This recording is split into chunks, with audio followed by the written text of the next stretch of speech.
Ulang-ulang. Wa min sifatillahi ta'ala al-mukhalafatu lil hawadisi wal ma'na anna allaha la yushbihu al-makhluqati li anna allaha mawjudun bila kaifin wala makanin wala jihatin.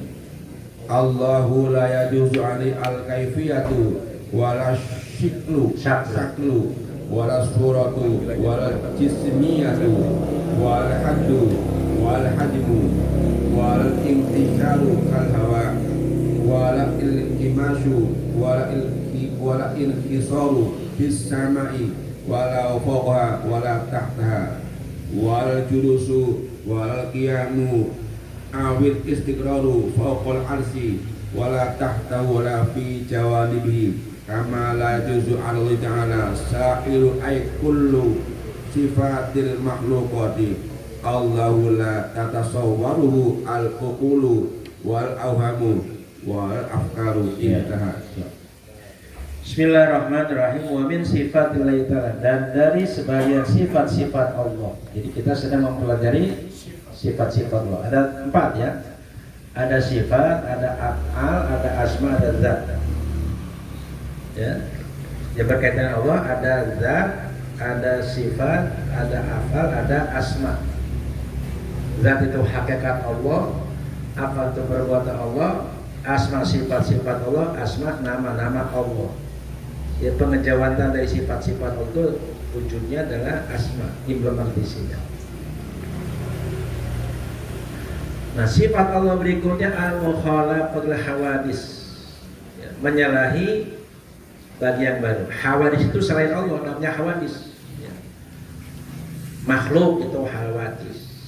Al-mukawwanat itu namanya hawadis, atau hawadis itu makhluk. Selain Allah makhluk itu hawadis. Al-mawjudat itu hawadis. Jadi banyak istilahnya, al-mawjudat, al-mukawwanat, ya, al-makhluqat, al-hawadis, itu jadi juga, ya. Hanya beda istilah saja. Hawadis itu selain Allah, pokoknya selain Allah namanya hawadis.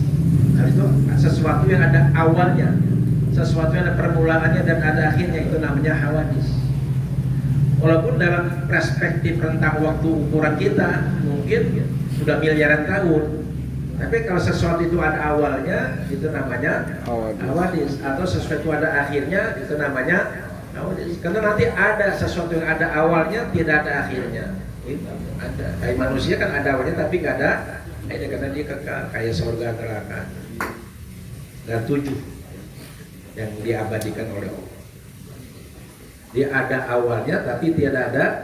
Kalau Allah kan la awwala lahu wala, tidak ada awal, tidak ada. Jadi al-mukhalafat hawadis artinya menyalahi dengan yang baru. Jadi Allah berbeda dengan makhluk. Wal mana annallaha la yusbihul makhluqat. Pengertiannya bahwa Allah Subhanahu wa taala la yusbihul makhluqat, tidak menyamai makhluk, tidak mirip dengan makhluk. Apalagi sama, mirip aja enggak. Li annallaha mawjudun bila kaifin wala makanin wala jihatin. Karena Allah Subhanahu wa taala mawjud itu ada, Allah itu ada bila kaifin tanpa bagaimana, wala makanin tanpa tempat, wala jihatin tanpa arah. Adanya Allah tanpa terkait dengan kaifin bagaimana, tempatnya di mana, arahnya di atas, di bawah, di kiri, enggak terkait dengan itu. Karena itu makhluk. Allah tidak sama dengan makhluk. Allahu la yajuzu alaihil kaifiyatu wala syaklu wa suratu wala jismiyatu wala haddu wala hajmu wala intishar kal hawa wala inkimas wala inhisar fis sama wala fawqaha wala tahtaha wala juz nasl. Allah la yajuz, Allah tidak boleh alaihi atasnya dalam perspektif hukum akal, ya. Allah tidak boleh alaihi atasnya al-kaifiyah. Kaifiyah itu bagaimana keadaannya, duduk, berdiri, berbaring, jalan, lari, gitu ya. Nah, nggak bisa. Kalau manusia bisa. Bagaimana Ustaz Wadur? Lagi duduk, lagi jalan, lagi tidur gitu. Bagaimana matahari? Bulat, juga bisa dijadwal. Kalau Allah nggak bisa. Contohnya nih, saya lihat air, ini air kan? Air ini asalnya dingin apa panas? Asalnya air dingin kan? Berarti panas. Bisa ditanya, kenapa ini panas? Bisa jadi digodok, bisa jadi kena air kesetrum. Kenapa air dingin? Nggak bisa. Al-aslu yas'alu. Sesuatu yang pokok yang asli itu nggak bisa dipertanyakan. Kenapa air dingin? Jawabannya emang dari sononya sering.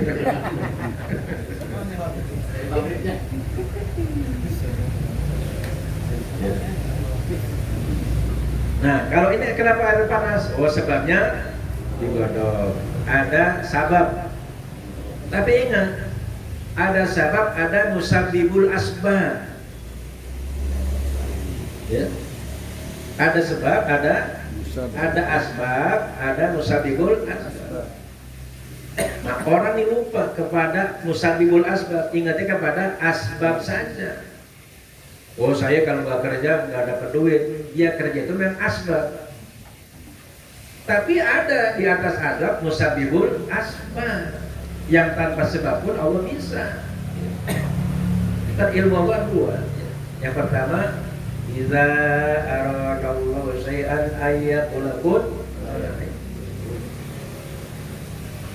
Ada lagi wajana di kulli syai'in sabab. Ada dua. Ada yang lewat sebab, ada yang tanpa sebab.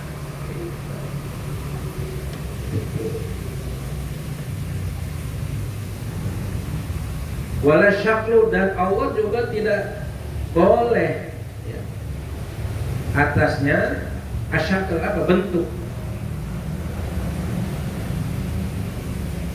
Kalau makhluk kan ada bentuknya, bulat, pipi, lonjong, segitiga, trapesium, dan seterusnya. Wala surah, dan tidak ada rupa. Surah rupa, rupanya seperti apa? Seperti manusia, seperti binatang, seperti sinar, nggak bisa, nggak ada surahnya. Kalau manusia kan ada surahnya tuh, bentuknya, surah. Wala jismiyah, dan juga tidak boleh atasnya al-jismiyah, jisim, badan, ada jogrogannya, ada bentuk, ada jasadnya, jisim itu jasad, kayak ini, kayak jisim namanya, ada bedanya. Wala hadlan, tidak ada had, batasan. Kalau manusia makhluk kan ada batasan, panjang, pendek. Wala hajmu, dan juga bentuk. Manusia kan punya bentuk, segi empat kan. Makhluk ada bentuknya, langit ada bentuknya, matahari ada bentuknya, bintang-bintang ada bentuknya, binatang, pepohonan. Wala intisyar, dan juga tidak intisyar, itu menyebar. Kalau hawa seperti udara, kemana-mana ada, di mana-mana ada kan udara. Di dalam, di ruangan, di latar, di lapangan, di mana kan udara. Hawa nggak betul. Seperti sinar kan. Wal inkimas, dan juga tidak inkimas. Inkimas itu mengkerut, mengecil, ya, kayak partikel kan kecil. Benda jadi materi jadi molekul jadi atom jadi ion jadi enggak.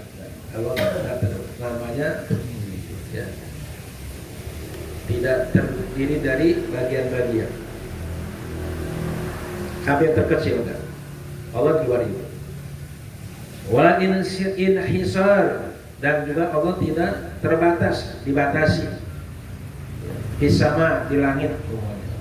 Allah hanya ada di bumi. Wala fawqaha, tidak di atasnya, wala tahta, tidak di bawahnya. Wala julus, juga tidak dalam posisi duduk. Wala qiyam, berdiri.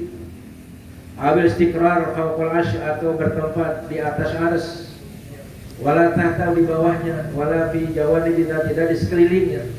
Pendek kata, Allah ada tapi tidak di mana-mana. Kama la yajuzu 'ala Allah Ta'ala sa'iru sifatil makhluk, sebagaimana Allah tidak layak, tidak menang, tidak boleh kalau Allah atas Allah Ta'ala sa'iru sifat ay kullu, seluruh sifat-sifat makhluk. Ya Allah tidak boleh memiliki sifat-sifat makhluk apapun sifatnya, nggak bisa, nggak sama. Pendek kata, kesimpulannya begini: Allahu la tatasawwaruhu al-uqulu walal awham walal afkar. Allah tidak tergambarkan. Allah itu al-uqulu oleh akal kita. Secerdas apapun akal kita tidak bisa menangkap esensi Allah.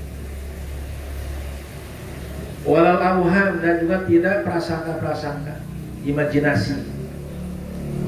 Allah kita imajinasikan seperti angin, seperti apa, nggak bisa, nggak terjangkau. Wal afkar, dan pemikiran, nggak bisa terdeteksi oleh pikiran. Lalu dengan apa? Masa Allah nggak di mana-mana, tidak bisa digambar? Dia satu-satunya untuk mengenal dengan rasa, dengan rasa, dengan rasa, dengan jiwa. Karena yang bisa merasakan dan menyaksikan Allah itu hanya jiwa, rasa. Jiwa itu dengan rasa. Jadi kalau orang cari Allah dengan otak, gila. Allah cari dengan mata, sinting. Mananya Allah nggak? Nggak mungkin, nggak bisa terdeteksi. Satu-satunya yang bisa mendeteksi, menjangkau, dan connect, nyambung dengan rasa. Rasa itu apa? Jiwa. Jiwa itu apa? Nafsu. Karena jiwa kita lah yang pernah berhadapan-hadapan, menyaksikan, berdialog dengan Allah tuh hanya jiwa kita, bukan akal. Akal belum ada. Mata, telinga belum ada. Waktu kapan? Waktu di alam azali. Wa asyhadahum ala anfusihim qala alastu bi rabbikum qalu balasna. Di situ syahadat. Jadi jiwa kita ini pernah menyaksikan Allah, bermusyahadah dan beromong-omongan. Di situ ada sifat mahani kita, qudrah, iradah, ilmu, hayat, sama basar, kalam, qadir. Qudrah, iradah, ilmu, hayat, sama basar, kalam, 7. Karena bisa ngomong, bisa berdialog, bisa menyanyi. Nah, lahirlah kita, jiwa dibungkus oleh ruh. Di dalamnya ada akal, ada hawa nafsu. Nah, gara-gara terbungkus oleh badan, oleh fisik, oleh daging, ulang tangan, kemudian ada mata. Nah, banyak yang dilihat, banyak yang didengar, banyak yang diomong, diperkenalkan, ini terbungkus oleh, lupalah kita kepada Allah Subhanahu wa Ta'ala. Maka disyahadatkan lagi itu, syahadat itu penyaksian. Nah, maka supaya kita bisa musyahadah dalam konteks ihsan, kan ada musyahadah muraqabah. Maka satu jalan bagaimana jiwa kita supaya bersih, supaya kembali fitrah. Coba maka lihat anak kecil waktu lahir kan matanya bening, karena dia itu pancara tajaliannya Allah, dia masih menyaksikan. Si jiwa anak kecil itu masih menyaksikan, masih terkesan karena menyaksikan Allah, maka matanya bening. Nah, setelah berkembangnya akal, berkembangnya nafsu, berkembangnya makan, minum dan sebagainya, kemudian diperkenalkan ini orang tua, ini anak, ini bapak, ini ibu, ini saudara, ini mainan, ini lama-lama lupa. Si jiwa itu lupa kepada Allah Subhanahu. Rupanya bagaimana lupa. Maka diutuslah Rasulullah untuk bersyahadat lagi supaya kita timbul lagi. Tapi karena sudah terkandung banyak hijab, apa yang paling tebal itu dunia. Hijab yang paling tebal itu hubud dunia, yang paling tebal itu menutup. Selebihnya ego, sombong, dengki, dendam, ya, nah itu bagian-bagian itu masih bersih. Kalau bahasa lainnya kan inna lillahi wa inna ilaihi. Lillah itu ada garis start. Start itu kita fitrah. Ilahi kembali kepada Allah, harus tetapnya harus fitrah itu. Jangan sampai jiwa kita nya kotor. Itu maka di tazkiyah itu dibersihkan, disucikan. Maka tugas Nabi adalah itbang Nabi Rasulullah yaksulu alaihim ayat wa yuzakkihim yu'alim kitab wal hikmah. 4 tugas Rasul. Tugas Ustaz juga 4. Yuzakkihim, sebelum kita membersihkan jiwa jamaah, ya jiwa kita itu kita bersihkan. Dengan apa? Ya dengan berzikir. Dengan selalu sadar berzikir. Yadkurun Allah ya mau wa qula. Kembali kepada ayat tadi itu, hubungannya nanti. Jadi Allah tidak bisa terbayangkan, tergambarkan dengan akal, dengan imajinasi, dengan pikiran, nggak bisa. Dia hanya bisa dijangkau oleh rasa. Di mana rasa itu adanya? Di hati. Di dalam hati ada buah, dalam buah ada lu, dalam lu ada sir, dan sir ada sirul asrar. Disitulah, di dalam lubuk hati yang paling dalam. Maka ditembus dulu. Di hati itu masih bolak-balik, masih banyak. Hati itu kayak gudang. Gudang itu ada yang bagus, ada yang jelek, ada segala tikus. Keluarin dulu tuh tikus, dibersihin dulu gudangnya. Nanti dalam gudang ada kamar, ada peti, nah petinya ada peti lagi. Nah, jadi ada fuad, ada qalbun, ada fuad, ada lubun, ada sir. Nah di sini itu dirasa. Jadi main ada rasa. Jadi Allah tidak bisa kita lihat, tapi bisa dirasakan keberadaannya. Nah jadi mainnya dengan rasa, dilatih, dipancing dengan berzikir. Insya. Ya, pikir kalau bagus pikir kolbu, nanti pikir roh, pikir sir. Dia merasakan saja, merasakan keberadaan Allah. Af'alnya dirasakan, asmanya dirasakan, sifatnya dirasakan.